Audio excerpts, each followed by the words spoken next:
my mom, Heidi Thiess.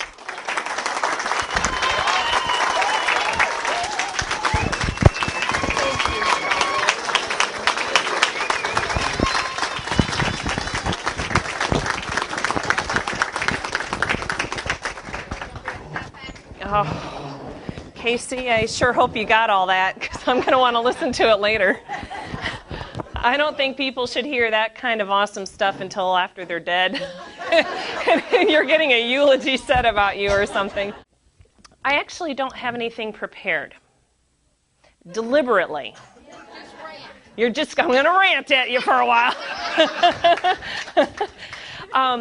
I had the privilege in the honor of speaking last week. The Clear Lake Tea Party hosted a huge rally here in town.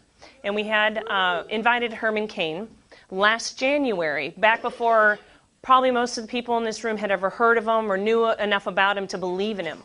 But we heard him speak, and we believed in what we heard then.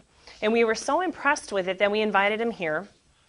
And as we got closer to the event, more and more grassroots Tea Party connected people started to get involved in races.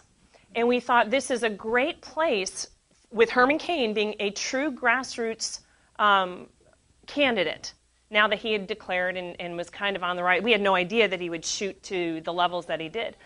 And so we started to take that opportunity to introduce some of our grassroots candidates in the area, all of whom are in this room.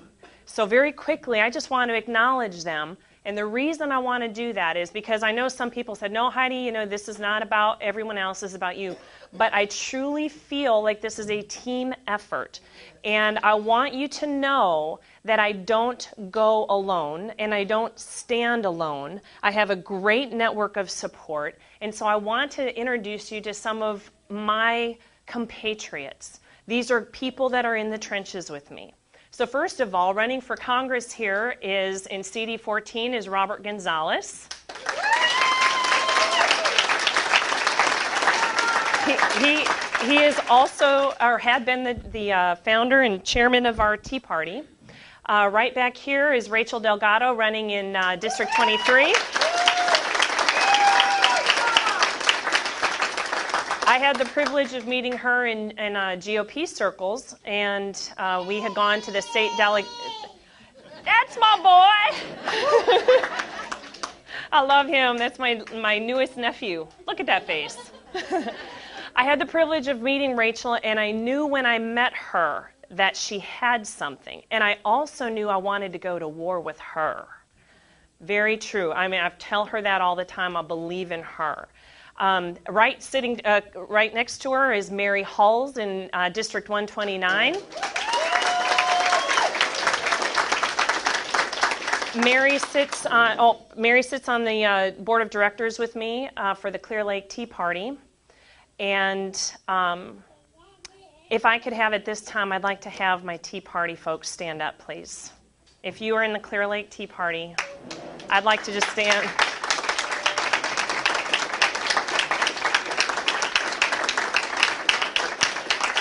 Okay, thank you. Ooh, oh, look at that. Quick reflexes. Okay, I wanted to introduce you to them because on a lot of my materials, you're going to see something that is first and foremost how I'm putting myself out there. And it says citizen legislator. And I said this at the Herman Cain rally the other day. I said, I don't want to be a politician. I've never wanted to be a politician. And I said, I kind of threw in there, frankly, I don't like a lot of politicians. So the point was that I don't intend to act like a politician. I wanted to be a citizen legislator. The founders, when they framed our Constitution and they set up our government, they intended for people like us, everyday people, working hard, paying our taxes, living our lives, to go to Washington and to go to our state capitol and to carry our issues and concerns there and represent them there. What's happened now is that we are electing a type. We are electing the guys that have the most money, that can afford it, the guys who could win instead of the ones that should win. And we're sending them there. And they become careerists. They stay there forever, which makes them a permanent political class. Then what happens is they make decisions there based upon their bubble and all of the input that feeds into them, the lobbyists, the special interest groups, and what have you. Then they come back to us and tell us how it's going to be. They're not representing us to Washington or to Austin. They're representing Washington and Austin to us. That is absolutely dead wrong. So I've been involved in national politics for a great deal of time, a long time. And I said to a guy I was working for, he was running for Congress, and I said, you know what? After I get you elected, I got to go back to Texas. And I'm going to tell you why. Because the way that I saw the country heading, I felt like it was heading to hell in a handbasket. And I didn't want to be part of it. And I felt like we had to circle the wagons here in Texas. Because the Ninth Amendment, which you don't hear a whole lot about, reserves all of the rights not enumerated in the Constitution to the people. And the people make up the state. It was intended to be that way so that the federal government was stuck in a Constitution-sized box. The states that we chose to live in, and we could move if we didn't like it, were to carry out the will of the people. That was our closest elected governing body. So I was looking at the rest of the country making some really bad choices. Texas was still red. We could still circle the wagons here. We were, like I said the other day, we were big enough, bad enough, and strong enough to stop the federal abuse of powers and the federal encroachment of powers into our states and individual rights. So I told this to Ilario Pantano, running for Congress in North Carolina. And I said, I think after I get you elected, I'm going to go back to Texas. And he's like, why? He goes, you've always been involved at the national level, Duncan Hunter and other things like that. He says, that's your wheelhouse. And I said, I know, but I feel very strongly that Texas is where I need to be because Texas leads. It must lead. We're the economic engine for the rest of the country. We have the second largest delegation to the convention. We have to do something here, and if we're not leading, and we talk about it all the time, we say, as goes Texas, so goes the nation. And if Texas is not leading on issues, the rest of the country has no one to follow. So he disagreed with me. He said, no, we've got all these things to heal at the national level. And I said, well, I'm going back to Texas. That's where my heart is, and that's where I think the people are that can turn not just our state around, but the country. Because if we turn Texas around, if we protect Texas and we assert our state and individual rights here, the rest of the country will follow. I truly, truly believe that. So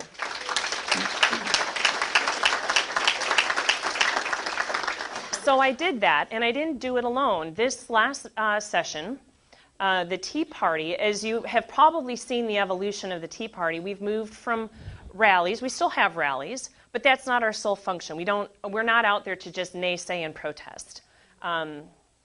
We have a purpose and a mission, and it's evolving very rapidly. And I had the absolute best fortune to fall into line with the Clear Lake Tea Party.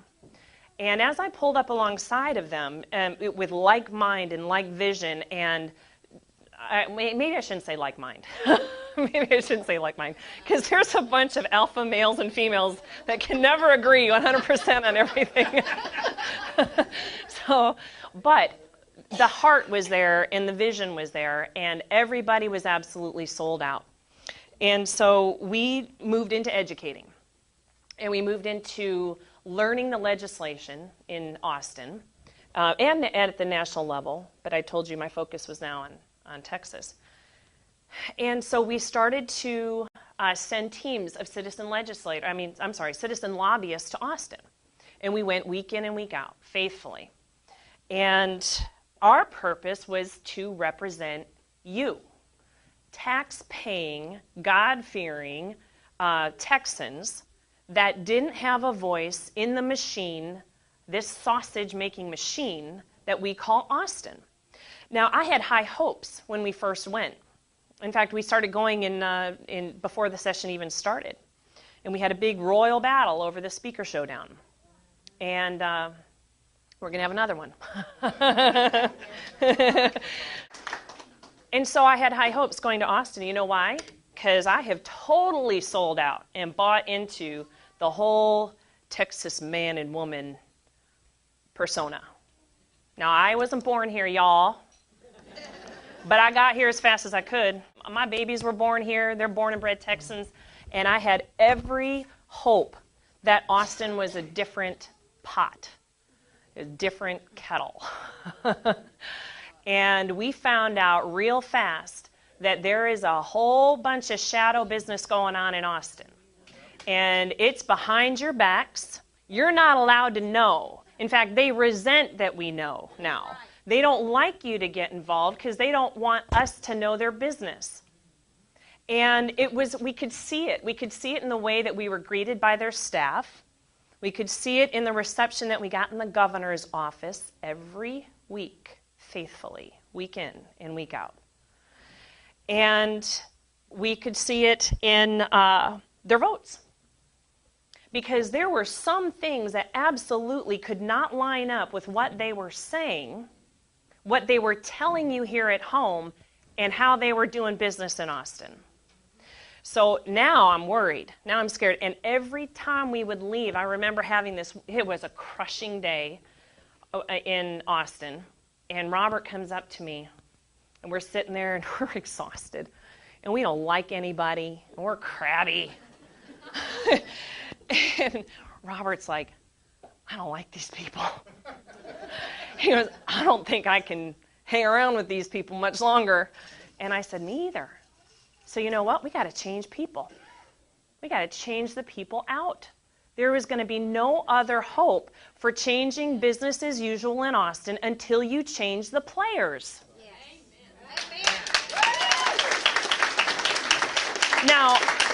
Now there's a type.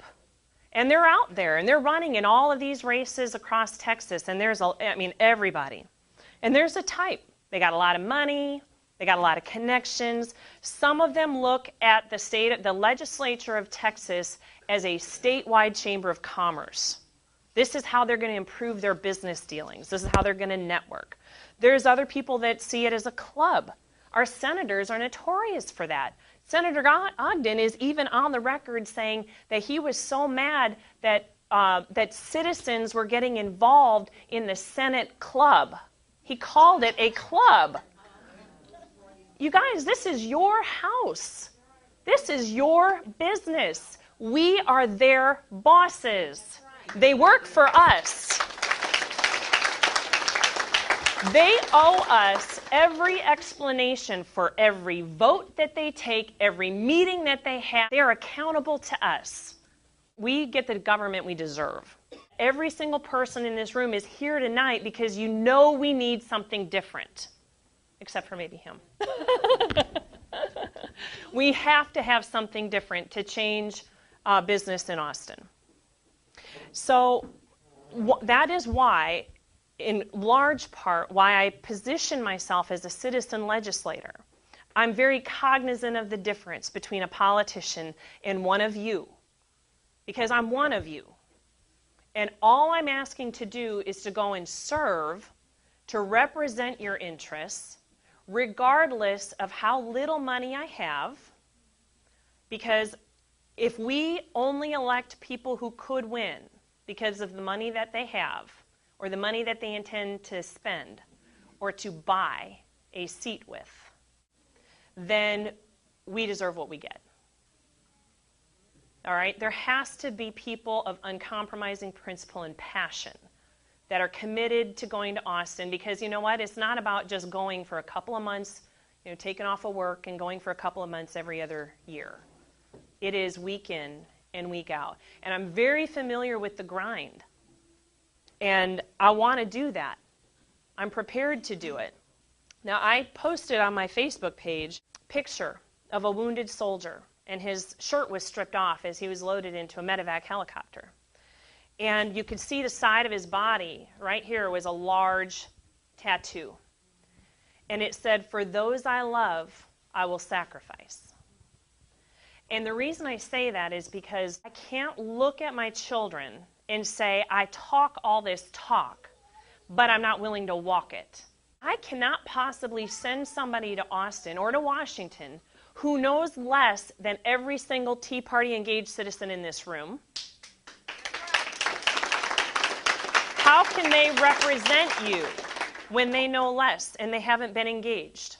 And then militarily, and I can't help it, I kind of go back to the military persona once in a while.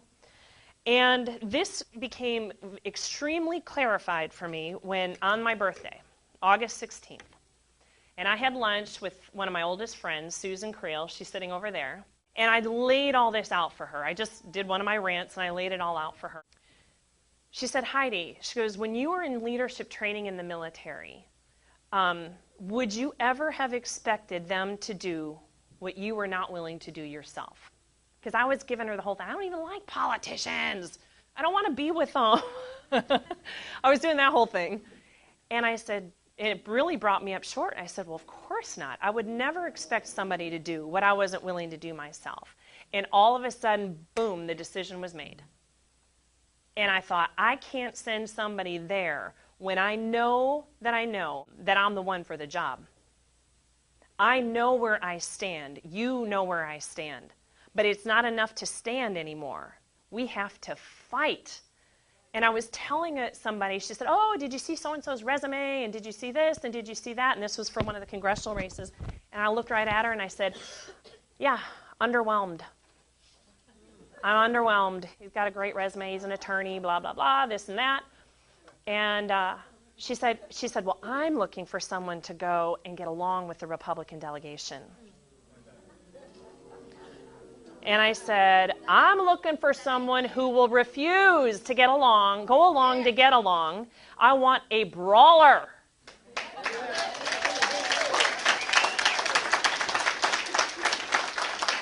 I want someone that I know will go to war on my behalf. Because make no mistake, at a national level, we are at war.